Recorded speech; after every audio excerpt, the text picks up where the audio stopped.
আমি আমার ভাই বোনদেরকে বলবো, আমার অভিভাবক ভাই বোনদেরকে বলবো ওই শিক্ষাটা ঘরে নিয়ে আসেন। এবার আমার ভাই বোন প্রশ্ন করবেন সেই শিক্ষাটা আমি পাবো কোথায়? আমি তো ইসলাম সম্পর্কে তেমন জানি না, ইসলাম সম্পর্কে আমি তেমন পড়ি না, কিংবা আমি কোরআন হাদিস তো তেমন অধ্যয়ন করার কোনো ক্ষমতা আমার কাছে নেই, যেহেতু আমি অ্যারাবিক জিনিসটা আমি বুঝি না। আমি শ্রদ্ধার সাথে এতটুকু বলবো, আপনি শুধু এতটুকু কাজ করেন প্রাথমিকভাবে, আপনার সন্তানের অন্তরে যে কোনো ভাবে দুইটা জিনিস ঢুকাই দেন।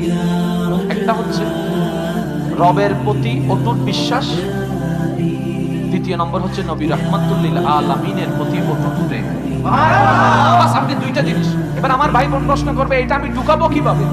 আমি শুধু এতটুকু বলবো, যে কোনো কাজের মধ্যে সন্তান যখন কোন একটা সিচুয়েশনে, শুধু আপনি এতটুকু বলবেন, গুনার কথা বলবেন না, আব্বু এটা করিও না, আল্লাহ নারাজ হবে। গুনার কথা বলার দরকার নেই, জাহান্নামের কথা বলার দরকার নেই, ভয়টা জাহান্নামের নয়, রবের থাকা দরকার।